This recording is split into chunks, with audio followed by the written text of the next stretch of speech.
All right, for my third pick and the final pick of the divisional round six-pack, we've already been through three games. We've already been through Bucs Saints. We've already been through Chiefs Browns, Ravens Bills. Arguably, we haven't got to the ugliest potential. Wait, let me say it again. And the one game we haven't got to is arguably the ugliest, potentially the ugliest on the board. It is the lowest total on the board. For my third pick, I'm going with the under 45.5. I would play the Rams at +7, -115 or better if you can get that. I make this like 5-ish. Now, there's some questions, some injury questions with the Rams, but at 7, it's such a key number. Based on my numbers, -115 or better, Rams are a play for me for sure. This under is just based on how I think this game will play out.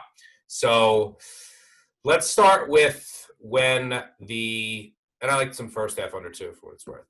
Follow the Action app, you'll see all my plays there. Follow the Action Network app, you'll see all my plays there. All right, let's start when the Packers have the ball.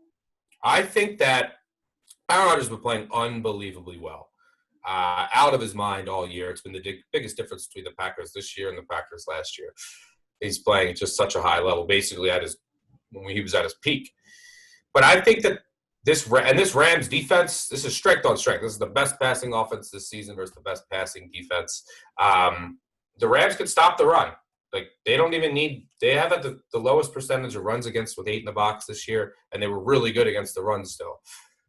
They were really good against the pass also, elite against the pass, one of the best pass defenses we've seen in the past 10 years. They also get a ton of pressure. They're top 5 in pressure rate. So they could do a lot of the things that the Bucs did against Rodgers, which is really when we saw him shut down. They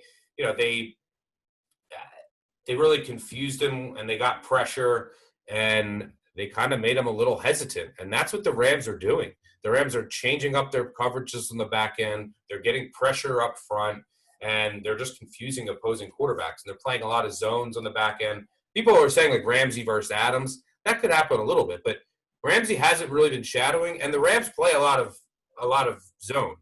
So even if you have Adams on one side, they can send him into the middle of the field, and it's not like Ramsey's going to follow him based on certain coverages.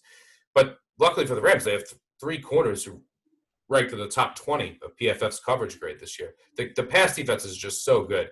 Number 1 in explosive pass defense, and that's huge because Rodgers threw deep balls at the second highest clip behind only Brady this year. 129 quarterback rating, 12 touchdowns, no picks on those passes. Well, the Rams, they allowed on deep passes 24% completion percentage, 38 passer rating, 2 touchdowns, 5 picks. One of the stupidest stats I've seen all year is from a DVOA perspective, deep passes to the right side of the field. Negative is better with DVOA. The Rams defense, -98%. The next best pass defense was -3. The third best is +3. I mean, they are giving up nothing deep at all. So they can get pressure. They're going to confuse Rodgers on the back end. Where is the Rams defense really weak? I mean, play action, they've been bad against play action. They've been better in the middle of the field. Their linebackers aren't great in coverage. So big Bob Tonyan, maybe he gets a bunch of targets here. We also might see a run-heavier attack from LaFleur against this defense to set up the play action. And sometimes LaFleur falls in love with the run way too much with the way Rodgers is playing. But you also have to remember, I'm assuming Donald's going to go. If he's completely limited, obviously he's the best defensive player in the NFL. That's really going to hurt the Rams playing the under. But I'm assuming he's going to be close to healthy. Remember, there's no Bakhtiari here. Billy Turner filled in for him in Week 17. He was bad. So people forgot that Bakhtiari is not. I don't think people are talking about that enough here against this Rams defense. So I think the Rams defense is going to hold their own. They've been the best defense in the NFL from almost every metric this year. They can take away the deep pass. They have a bunch of corners who can hang with Devontae Adams no matter where he is. I think this Rams defense is going to hold the Packers in check. Packers will get their own. Rodgers is going to put up his points. I mean, I think that they can get to 2024, but I think that's about it. When the Rams have the ball, what's going to happen when the Rams have the ball? Well, the Packers don't get much pressure. That could be good for Goff, but Goff isn't even playing well with a clean pocket these days. And plus, he has you could see John Wolford from a stretcher, Blake Bortles, or Jared Goff with 9 fingers. I mean, I don't know. I assume Goff. They pay him $100 million, but I mean, they chose Wolford over him last week. They could choose Bortles over him this week. But I'm assuming they go Goff, but he has pins in his thumb, and he couldn't throw the ball last week. Well, now you're going in 20-degree weather. I'm sure that's not going to be great for how he wants to throw. Rodgers, by the way, 26-9-1 against the spread in outdoor games when the temperatures are below freezing. So I don't think Goff is going to do anything through the air. I mean, Cooper Kupp is hurt. You look at the numbers with the Rams offense without Kupp over the past couple of years, embarrassing. Close to one of the worst offenses per drop back. Let's say that again. Close to the worst passing offense in the NFL over the past 3 seasons from an EPA perspective when Kupp is not on the field. He's questionable. But the Packers have been good against slot receivers anyway. Shannon Sullivan's been pretty underrated. Rams offense, let me say it again. Packers do struggle a bit covering backs covering running backs in the passing game. They play a lot of cover 2 and 4. But the Rams are really going to miss Henderson in that department. He's much better than Akers catching the ball. Alexander will take away someone on the outside. If the Rams don't throw it downfield, what they're gonna do is, and I'm convinced, is they're gonna hand it to Cam Akers 35 times, and they're gonna try to run on this Packers defense. Now you can run on this Packers defense, but again, it's a run funnel defense, so I'm assuming they're gonna bring their safeties up. It's not gonna be as easy as it normally is against the Packers, but I don't think that, and this is an aggressive Packers defense, I don't think Sean McVay is going to trust Goff throwing the ball or whoever he has out there. He's going to run it. He's going to trust his defense. They're going to play field position. They're going to ugly this game up. That's really their only chance here. I think their historically great defense can hang. I think they go super conservative.